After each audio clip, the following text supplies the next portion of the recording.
Hi everyone, this is the Joint Information Center update from the Calhoun County Joint Operations Center, which is the Calhoun County COVID-19 Response Organization. This is the Joint Information Center briefing for Thursday, September 10th, and we're going to record it for you today so that you can experience it in a new way. My name is Lucy Blair, and I'm the Communications Manager for Calhoun County. And I'm Jessica VanderKolk, and I'm the Communications Manager for the City of Battle Creek. And together we are the Public Information Officers for the COVID-19 response across Calhoun County. The briefing starts. As of 11 a.m. on Thursday, September 10th, Calhoun County has a cumulative total of 992 confirmed cases of COVID-19 reported to the Calhoun County Public Health Department, with a total of 43 deaths attributed to the virus. This information is updated once daily, Monday through Friday at www.calhouncountymi.gov. A recent surge in cases has resulted in an increase in our test positivity rate, which is a data point that the Calhoun County Unified Command Team monitors bi-weekly. From August 25th through September 7th, the 14-day average test positivity rate was 4%. In the 14 days prior to that, the 14-day average was 2.2%. Quote, "We are monitoring this situation closely," said Kelly Scott, a member of the Unified Command Team and Administrator Controller for Calhoun County. "We urge all Calhoun County residents to continue practicing smart social distancing and avoid indoor gatherings of over 10 people as much as possible while infection increases in our community." This latest surge in Calhoun is due in large part to outbreaks or clusters of cases that have a single origin. Nearly 40% of the cases referred to the Calhoun County Public Health Department between August 25th and September 8th are associated with an outbreak. Those outbreaks include religious services, family gatherings like parties and weddings, food establishments, and workplaces. Cases referred in the last few days are still being investigated. Due to this latest surge and to increase overall COVID-19 awareness, the Joint Operations Center of Calhoun County is reintroducing a live virtual Joint Information Center briefing, which will take place next Wednesday, September 16th at 1 p.m.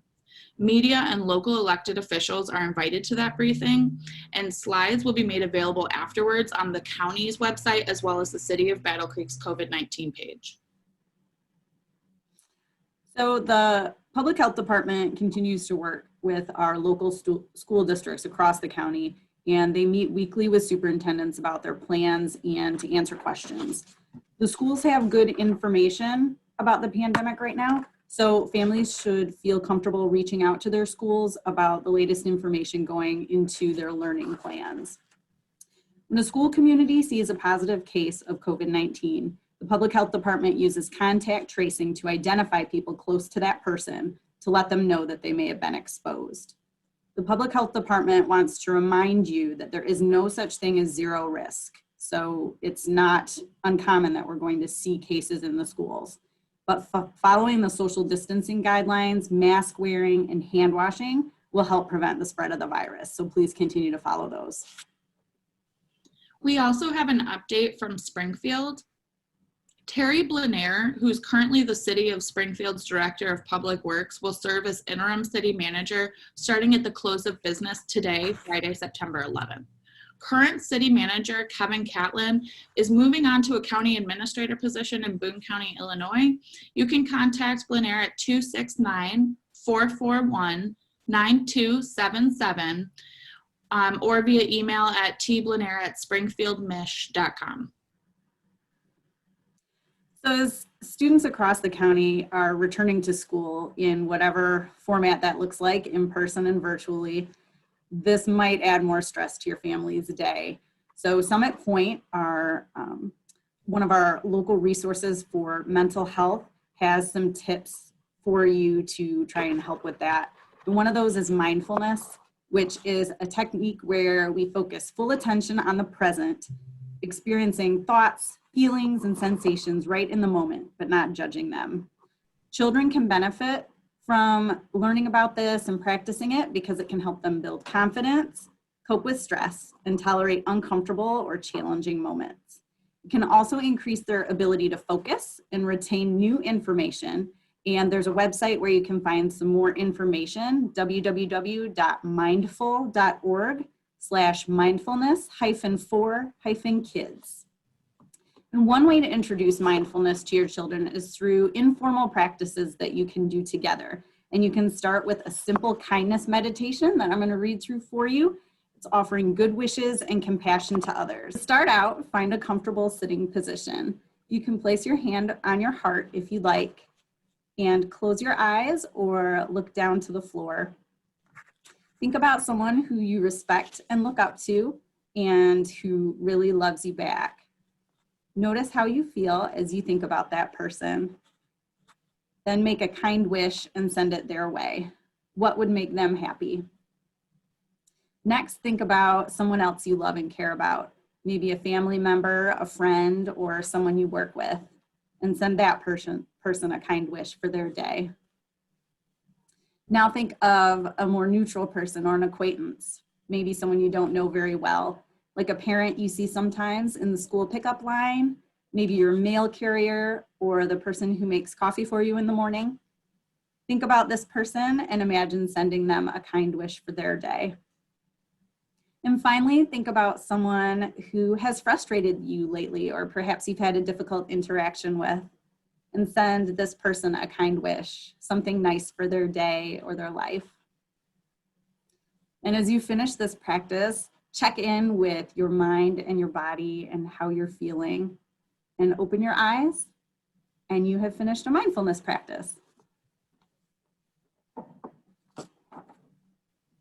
Do you want to take stress management, Lucy? Yep.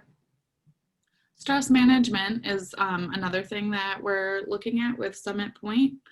When children or adults are upset or overstimulated, a good way to respond in this moment is to just take a break from what's happening and practice a short breathing exercise.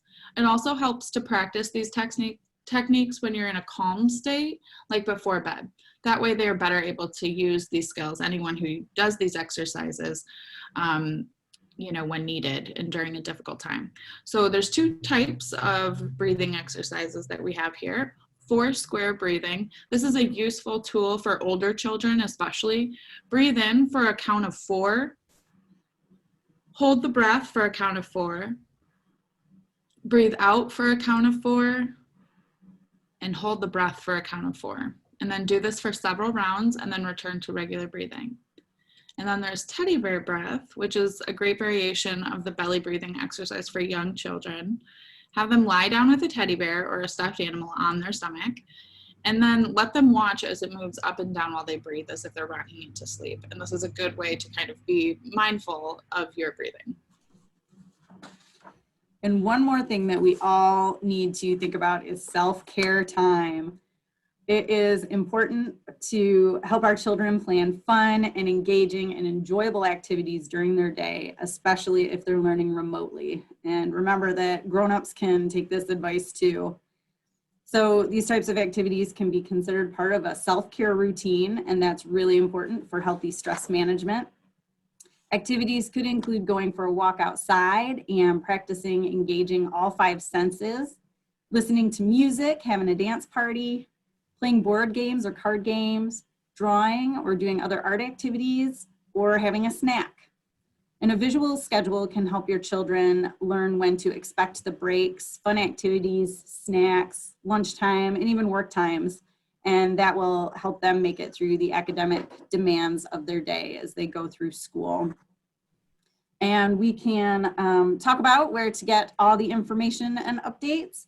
So if you want to sign up to get these updates to your email in written form, you can do that at calhouncountymi.gov, and you'll also see all the county operations and everything related to COVID-19. And for updates from the city, and we also share the same COVID-19 information over at battlecreekmi.gov/coronavirus. And Lucy, do you want to give the state information? Yep, absolutely. The state also has a lot of resources for helping to think about the coronavirus pandemic and what's going on around us. So the state's COVID-19 hotline is available for anyone who has questions or concerns. The hotline is open 7 days a week from 8 a.m. to 5 p.m.